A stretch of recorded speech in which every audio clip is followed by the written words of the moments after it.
Assalamualaikum warahmatullahi wabarakatuh. Perkenalkan, nama saya Parhaba Yunugraha dari jurusan Hukum Ekonomi Syariah kelas D semester 4. Video ini saya buat untuk memenuhi tugas dari mata kuliah Filsafat Hukum Islam. Pada kesempatan video ini, saya akan membahas atau menjelaskan tentang manusia sebagai hamba Allah. Manusia sebagai hamba Allah. Posisi manusia di alam atau kehidupan dunia ini juga merupakan tujuan penciptaan manusia oleh Allah Subhanahu wa taala sebagai hamba. Manusia diberi hak hidup oleh Allah Subhanahu wa taala bukan untuk hidup semata, melainkan ia diciptakan oleh Allah untuk mengabdi kepadanya. Hakikat dari kehambaan kepada Allah adalah ketaatan, kepatuhan, dan ketundukan. Hamba Allah adalah manusia yang taat, tunduk, dan patuh kepada Allah. Jadi sebagai hamba Allah, manusia harus beribadah kepada Allah, menjauhi yang dilarang, dan menjalankan apa yang diperintahkan oleh Allah. Hamba Allah yang baik senantiasa ingat bahwa ibadah secara bagus dan istiqomah itulah tujuan penciptaan dirinya. Selanjutnya, dalam kehidupan manusia selalu dipengaruhi berbagai faktor yang saling berkaitan satu dan yang lainnya. Oleh karena itu, manusia dalam berikhtiar melaksanakan kewajiban atau taklif berkewajiban mengendalikan dan mengarahkan faktor-faktor yang mempengaruhi kehidupannya guna mencapai kebahagiaan yang hakiki, yaitu kebahagiaan dunia dan akhirat. Manusia atau yang biasa disebut oleh Allah dalam Al-Quran dengan sebutan Bani Adam mempunyai kedudukan yang sangat mulia, bahkan makhluk yang paling mulia di antara makhluk-makhluk yang lainnya.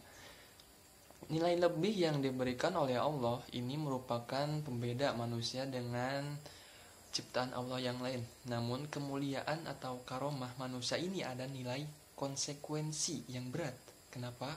Karena pada diri manusia terdapat nafsu yang tidak selamanya dapat diajak kompromi untuk menjalankan ketaatan kepada Allah. Nafsu inilah yang sering membuat manusia tidak konsisten pada nilai kemanusiaannya dan bahkan seringkali menelantarkan dalam kehinaan. Di antara pemberian Allah kepada manusia adalah diberikannya kemampuan fisik dan berpikir. Dua kemampuan ini yang pada dasarnya akan menumbuhkan sumber daya manusia, sekaligus akan memacu manusia untuk mencapai kualitas terbaiknya bila dibarengi dengan kemauan untuk berusaha. Di sisi lain, meskipun memiliki nilai karomah atau kemuliaan, manusia dalam Al-Quran tetap sebagai hamba. Seorang hamba berarti dia punya tanggung jawab yang melekat pada dirinya. Manusia dalam kapasitasnya sebagai hamba Allah, dia mendapatkan tanggung jawab atau taklif yang harus dilaksanakan sesuai dengan ketentuan dan kemampuannya. Sejauh mana manusia mampu memenuhi taklif, sejauh itu pula ia mempertahankan nilai kemuliaannya atau karomahnya. Sejauh mana manusia mengabdikan dirinya kepada Allah, maka selama itu juga ia melaksanakan tanggung jawab sebagai hamba.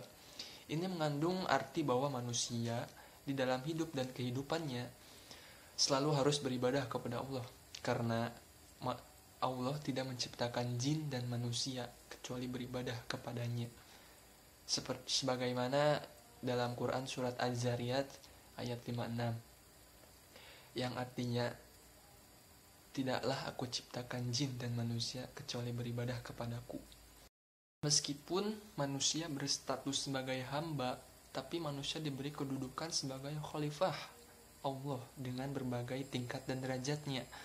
Dalam hubungannya secara vertikal dengan Allah ataupun hubungan horizontal sejajar antara sesama manusia, khalifah sebagai pengganti, ia diberi wewenang terbatas sesuai dengan potensi diri dan posisinya.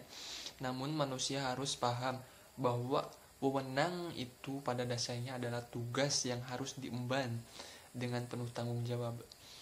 Tugas khalifah dalam Al-Quran biasa disebut imaratul ard atau memakmurkan bumi, dan ibadatullah, beribadah kepada Allah. Allah menciptakan manusia dari bumi ini dan menugaskan manusia untuk melakukan imaroh di muka bumi dan mengelola dan memeliharanya, karena manusia dalam melaksanakan tugas dan wewenang imarohnya sering melampaui batas, sering melanggar dan bahkan mengambil hak saudaranya. Maka Allah memberikan solusi dengan cara bertaubat kepadanya. Imaratul ard yang berarti mengelola dan memelihara bumi tentu saja bukan sekedar membangun tanpa tujuan, apalagi hanya untuk kepentingan diri sendiri. Tugas membangun justru merupakan sarana yang sangat mendasar untuk melaksanakan tugasnya yang inti dan utama, yaitu ibadatullah, beribadah kepada Allah. Lebih dari itu adalah sebagai untuk mencapai kebahagiaan dunia dan akhirat yang menjadi tujuan utama. Maka dari pembahasan ini dapat kita pahami manusia dan konsepsi Al-Quran adalah manusia, ibadatullah, dan imaratul ard, dan kedua hal ini sangat berkaitan antara satu dan yang lainnya. Hal ini telah dicontohkan oleh Allah melalui Rasulullah SAW. Ketika hijrah ke Madinah, sesampai di tujuan, Rasulullah membangun bangunan monumental dan bersejarah yang sampai hari ini masih dilestarikan, bahkan terus dikembangkan. Dua bangunan yang dimaksud adalah masjid dan pasar. Tidak seharusnya ada kesenjangan antara masjid dan pasar, karena pada dasarnya kedua hal tersebut menyatu dalam jiwa manusia.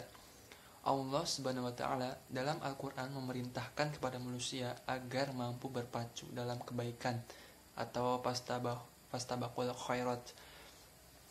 Perintah ini dipahami untuk menumbuhkan sikap dan perilaku kompetensi untuk mencapai kebaikan atau al-khairat, yang berarti memerlukan dinamika tinggi dan berkualitas, serta dibutuhkan juga wawasan kreatif dan inovatif yang luas, di samping gaya analisis yang mengantisipasi proses transformasi menuju masa depan. Pembangunan kualitas manusia dipahami sebagai metode yang menitik beratkan pada program-program, tapi wujud dari dinamika ini adalah gerakan-gerakan yang selalu menuntut kita untuk giat bekerja dan berbuat yang terbaik. Hal ini sebagaimana yang dicontohkan oleh Rasulullah SAW dalam kesehariannya. Rasul selalu mempunyai kesibukan, bahkan sampai membantu istri-istrinya dalam menjahit baju dan sendal. Kualitas manusia pada dasarnya ditentukan oleh potensi dirinya. Potensi diri yang membentuk kualitas ini meliputi berbagai aspek kehidupan. Secara umum, potensi yang telah diberikan oleh Allah Subhanahu wa Ta'ala kepada setiap manusia mukallaf adalah potensi akal dan fisik.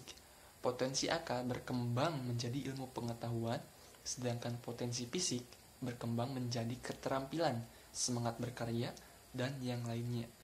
Allah Subhanahu wa Ta'ala berfirman dalam Quran surat Al-Qasas ayat 26 yang artinya, sebaik-baik orang yang kamu serahi tugas mengupayakan sesuatu adalah orang yang berpotensi dan berkemampuan menerima amanat serta terpercaya. Dalam ayat ini mengandung pesan bahwa setiap usaha apapun untuk mencapai prestasi menuntut adanya potensi dan amanah yang membentuk kualitas. Ya, semoga kita bisa mengemban tugas dari Allah yang telah dimandatkan, yaitu tugas sebagai hamba Allah untuk mengabdi dan beribadah kepada Allah, dan tugas khalifah untuk memakmurkan dan menjaga bumi dari keserakahan dan nafsu angkara. Ya, mungkin hanya itu saja yang bisa saya sampaikan. Kurang lebihnya mohon maaf. Semoga bermanfaat. Wassalamualaikum warahmatullahi wabarakatuh.